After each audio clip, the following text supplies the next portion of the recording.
Hello everyone. कैसे हैं आप सब? प्रीवियस वीडियो में हम लोगों ने डिस्कशन किया था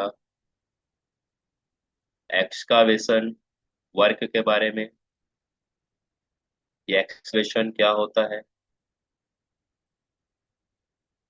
एंड एक्सकावेशन वर्क के दौरान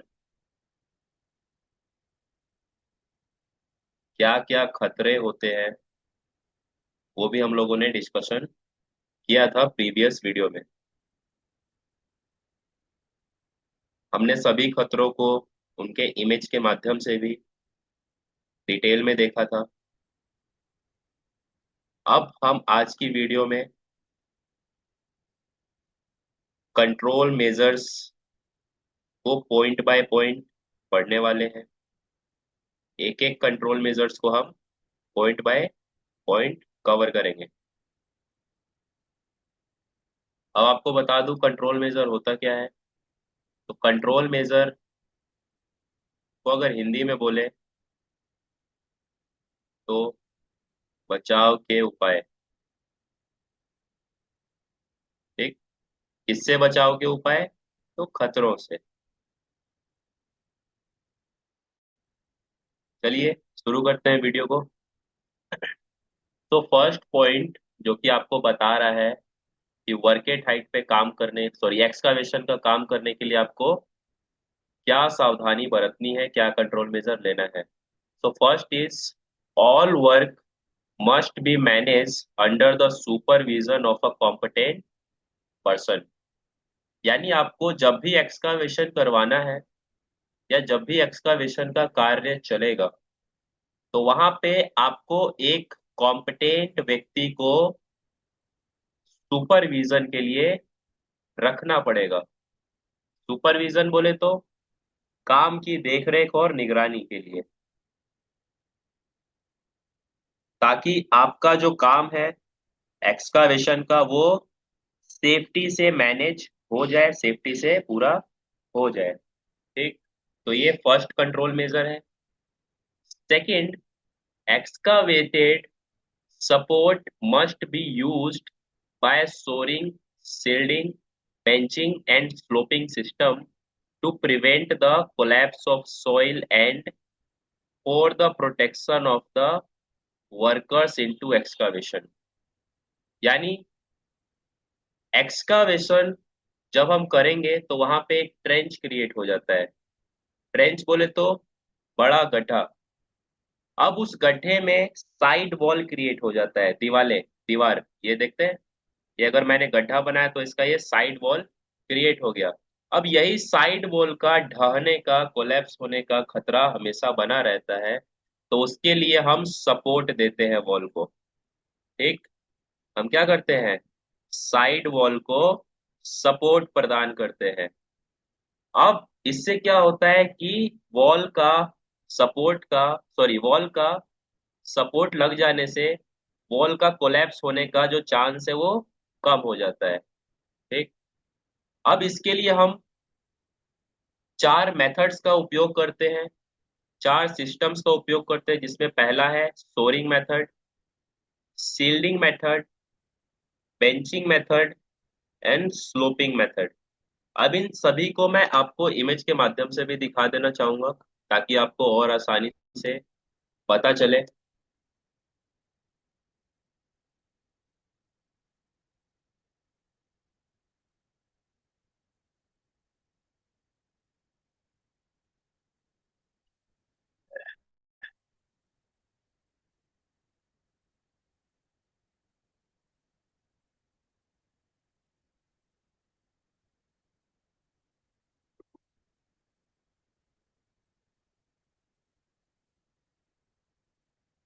तो आपके सामने एक इमेज है।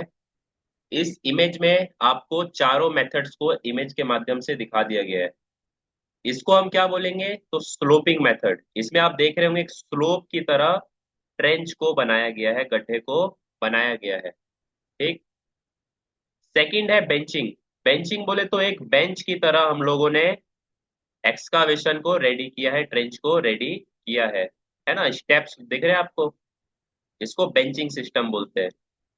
थर्ड है सील्डिंग। सील्डिंग यानी आपको वॉल को साइड से सपोर्ट दे देना है सील्ड के माध्यम से, और उसमें बीच में दो पाइप्स को लगा देना है ताकि वो मजबूती प्रदान करे। सोरिंग प्रोसेस में भी सेम, आप क्या करते हैं, सील्ड को साइड से सपोर्ट के लिए लगा देते हैं ताकि वॉल कोलैप्स होने का खतरा कम हो जाए। ठीक, तो ये था आपका 4 system of support for side wall of excavated area, जिसमें हमने पढ़ा shoring, shielding, benching and sloping system को। अब आगे बढ़ते हैं नेक्स्ट पॉइंट में। तो नेक्स्ट पॉइंट बोल रहा है barrier should be provided to prevent the fall of people, material and vehicle.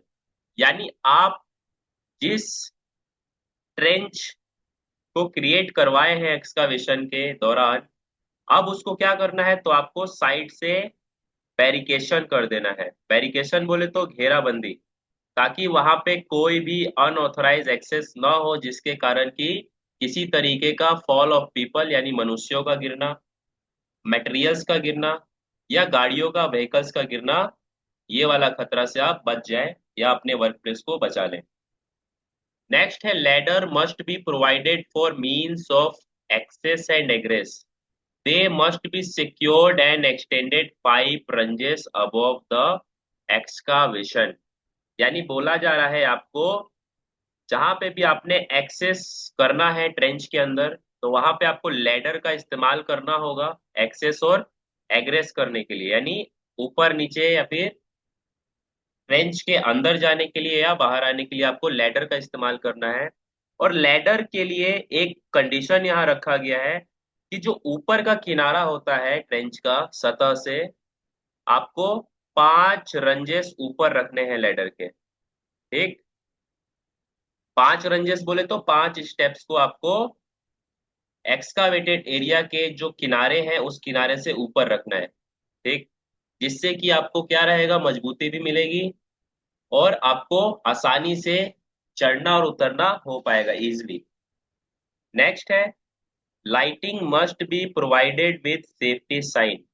यानी आप अगर एक्सकावेशन वर्क कर रहे हैं तो वहां पे एक तो सेफ्टी साइन जरूरी है, ताकि आप अदर व्यक्ति को अवेयर कर सके कि वहां पे क्या क्या खतरे मौजूद है, तो वो सेफ्टी साइन से आपको मिल जाएगा करने को। दूसरा लाइटिंग यानी रोशनी।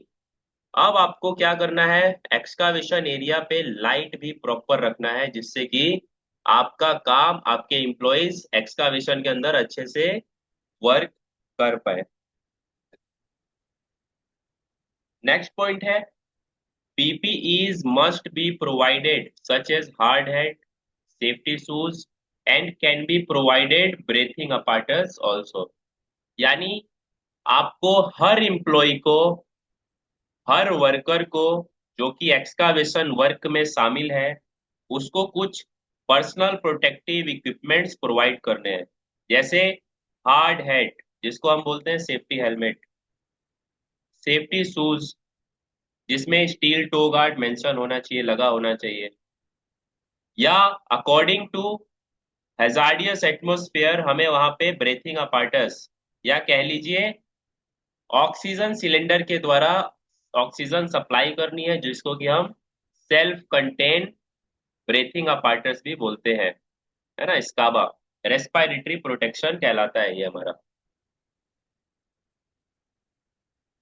नेक्स्ट जो पॉइंट है प्रिकॉशन या कंट्रोल मेजर का, तो वो है identification and marking of underground services must be done.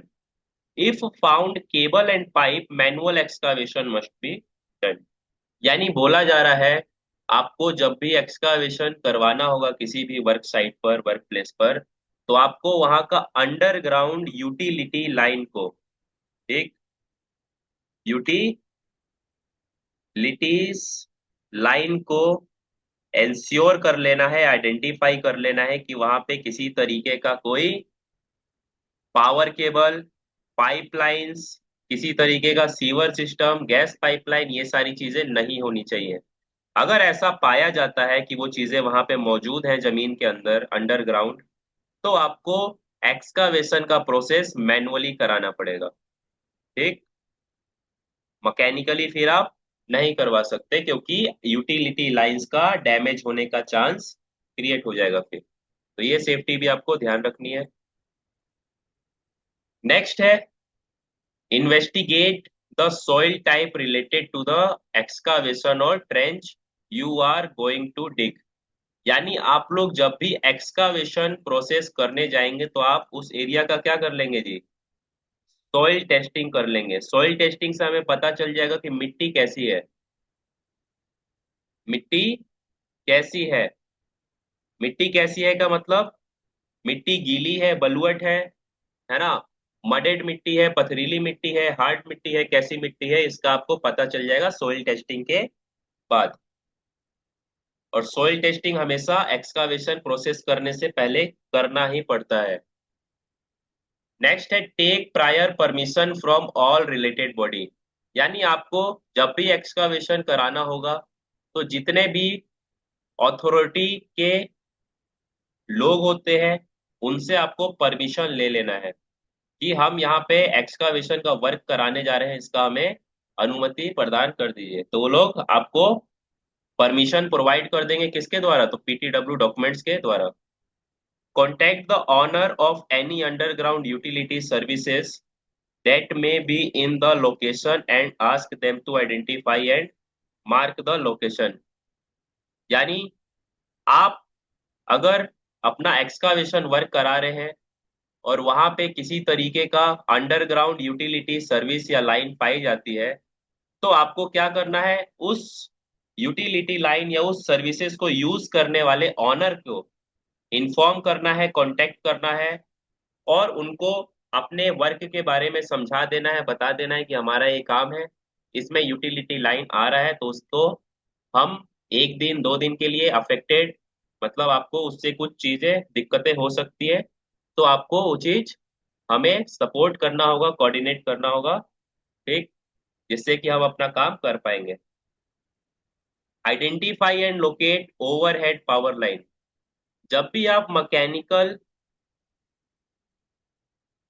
Excavation करते हैं तो वहां पर ओवरहेड पावर लाइंस होती हैं, है ना, पोल के द्वारा केबल्स या इलेक्ट्रिकल केबल्स जा रही होती हैं।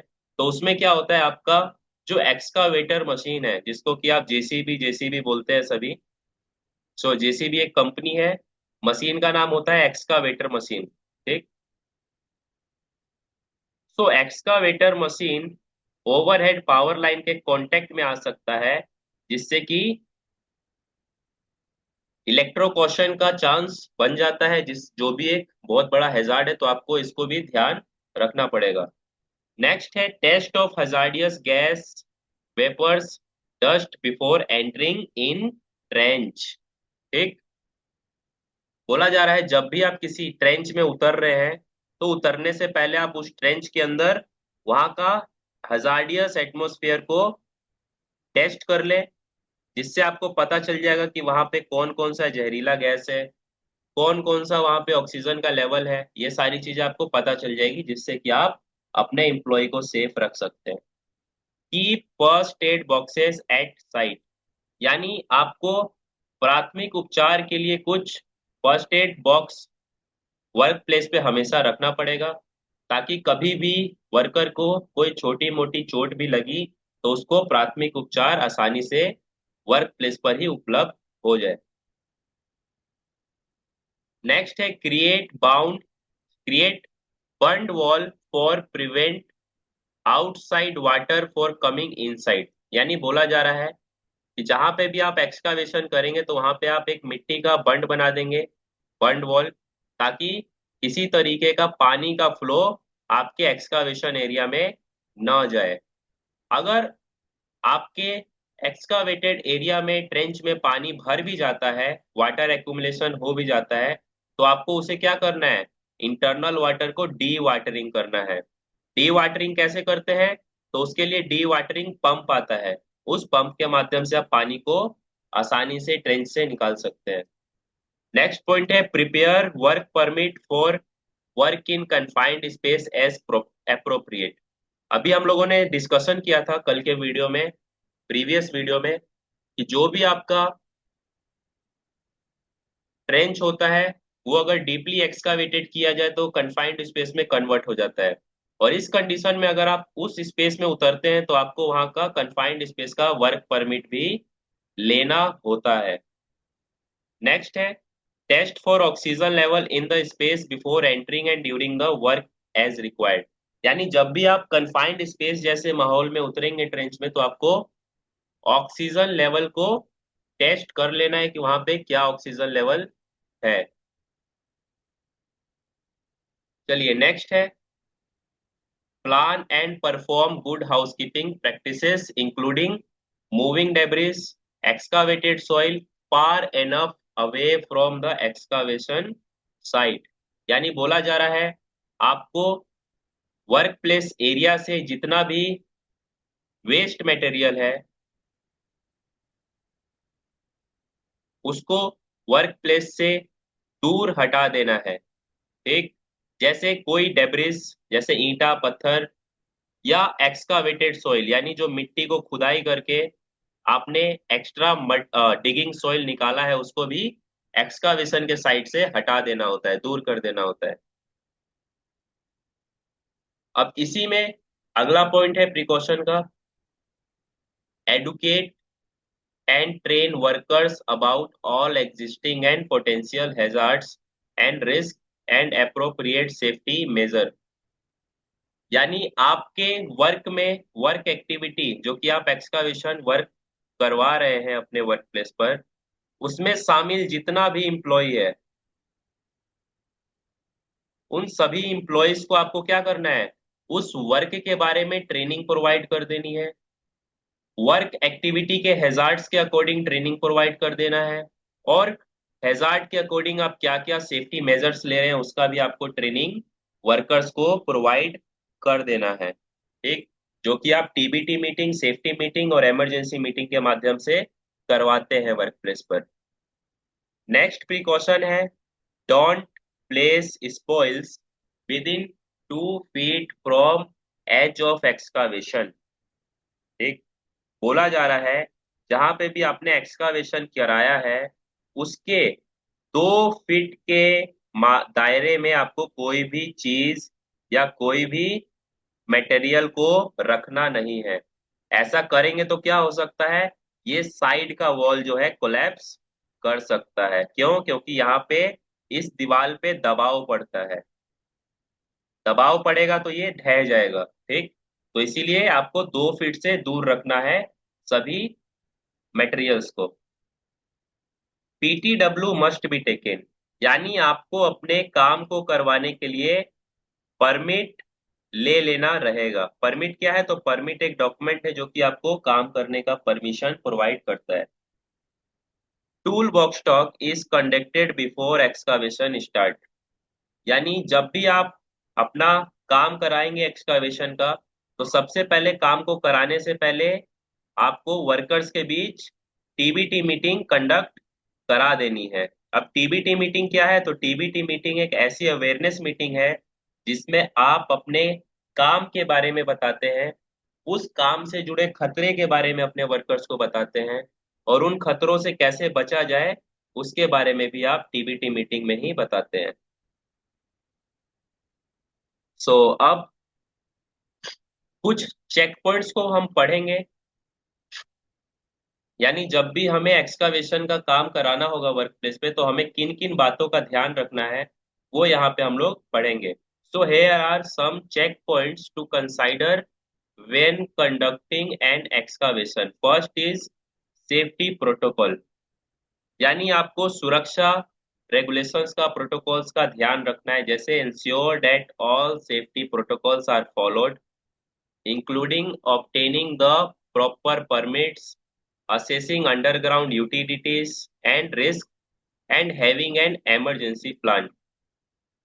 यानी आपको एक्सकावेशन वर्क करने के दौरान इंश्योर करना है कि वहां पे जितना भी सेफ्टी प्रोटोकॉल बनाया गया है कंपनी के द्वारा, जो भी पॉलिसीज है जो भी कानून है उन सभी नियमों का सभी के द्वारा पालन हो रहा है कि नहीं, और वहां पे आपने काम को कराने के लिए प्रॉपर तरीके से परमिशन लिया है कि नहीं, परमिट लिया है कि नहीं, आपने वर्क एरिया में जहाँ पे एक्सकवेशन कराना है वहां का यूटिलिटी लाइंस को आइडेंटिफाई किया है या नहीं, और आपने अपने काम को कराने के लिए कुछ इमरजेंसी प्लानिंग किया है कि नहीं। इमरजेंसी प्लानिंग क्यों करना है? क्योंकि किसी भी काम के दौरान कोई भी बड़ी दुर्घटना हो सकती है, तो उससे बचने के लिए भी आपको पहले से प्लानिंग करके रखना होता है कि उस दुर्घटना के सिचुएशन में हम अपने वर्कर्स को या एम्प्लॉयज को कैसे सेफ्टी प्रोवाइड करेंगे।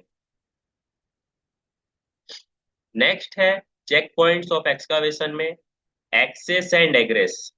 So provide safe access in and out of the excavation with stair, benching, ladder और ramps। यानी आपको ट्रेंच के अंदर आने जाने के लिए लैडर का, रैम्प्स का और स्टेयर्स का उपयोग करना होगा। नेक्स्ट है shoring and shielding. Ensure that soaring and shielding are in place and functioning properly। यानी जब भी कहीं पर ट्रेंच या गड्ढा, बड़ा गड्ढा क्रिएट हो जाएगा, तो आपको उसके साइड वॉल को मजबूती प्रदान करने के लिए सोरिंग और सील्डिंग प्रोसेस को, मेथड को अपनाना होता है, ठीक, जिससे कि साइड वॉल का कोलैप्स होने का खतरा कम हो जाता है, ठीक।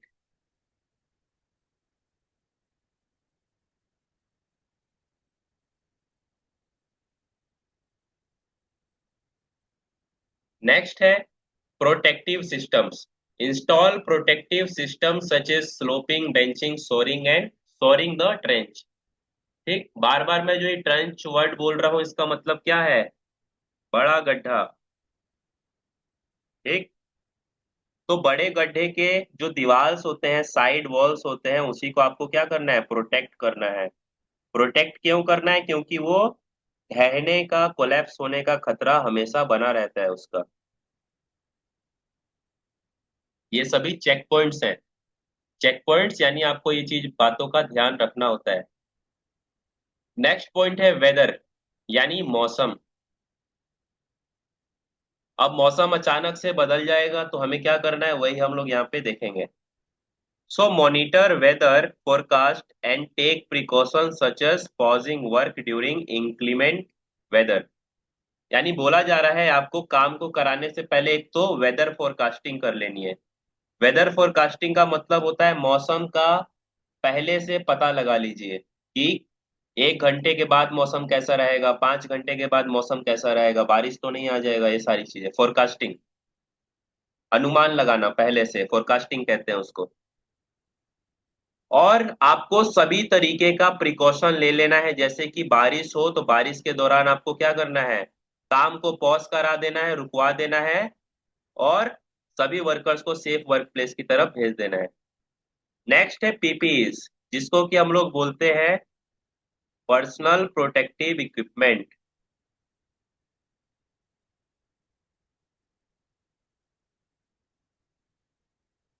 Ensure that all workers are wearing the required PPE such as hard hat, steel toe shoes and high visibility vest। इसको वेस्ट कर लीजिएगा, है ना। बोला जा रहा है आपको ये सुनिश्चित करना होगा कि सभी वर्कर्स के द्वारा आपने सभी वर्कर्स को उनका रिक्वायर्ड पीपीई प्रोवाइड कर दिया है, जैसे safety helmet, hard hat, steel toe shoes, high visibility jacket या वेस्ट, ठीक। नेक्स्ट है इंस्पेक्शन, यानी निरीक्षण। Have a competent person inspect the excavation at the start of each shift and after any event that may have affected its stability। यानी बोला जा रहा है आप जब भी किसी काम को करवाएंगे एक्सकवेशन के, तो काम को करवाने से पहले कॉम्पिटेंट पर्सन से उस काम का क्या करना है? निरीक्षण करा लेना है, यानी इंस्पेक्शन करवा लेना है।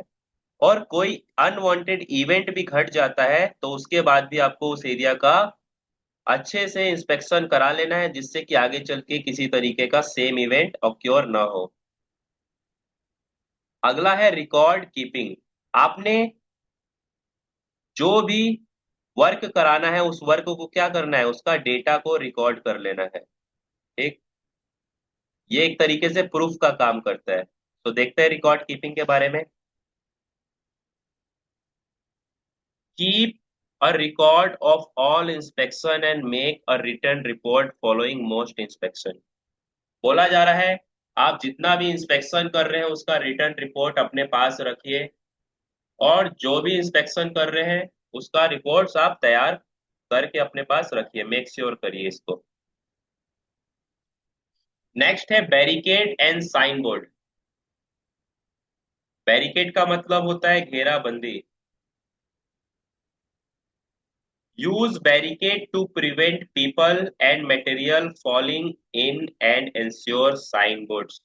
बोला जा रहा है आपको बैरिकेशन प्रोवाइड करना है जिससे किसी भी व्यक्ति को या मटेरियल को फॉलिंग के खतरे से बचाया जा सके। और आपको साइन बोर्ड्स भी वहां पे वर्क प्लेस पे लगा देना है जिससे कि सभी लोगों को वहां के खतरे के बारे में पता चल जाए।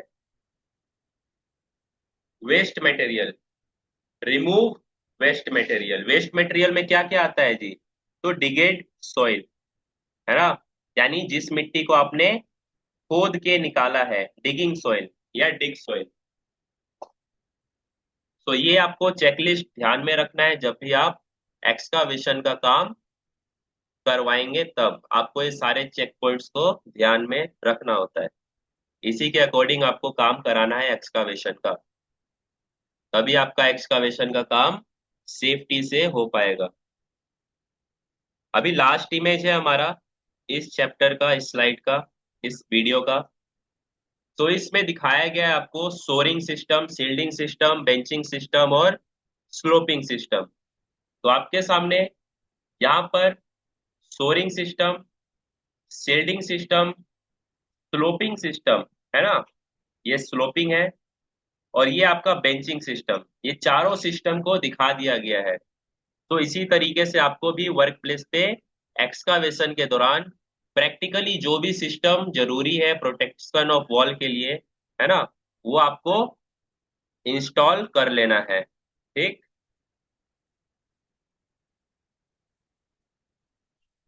आपको ये चारों सिस्टम क्यों इंस्टॉल करना होता है? तो साइड वॉल को प्रोटेक्ट करने के लिए, यानी साइड का दीवार को सपोर्ट देने के लिए। तो इस वीडियो में इतना ही था, आपका ये चैप्टर भी खत्म एक्सकावेशन का। सो मिलते हैं नए वीडियो में नए टॉपिक्स के साथ, तब तक के लिए गुड बाय सभी को।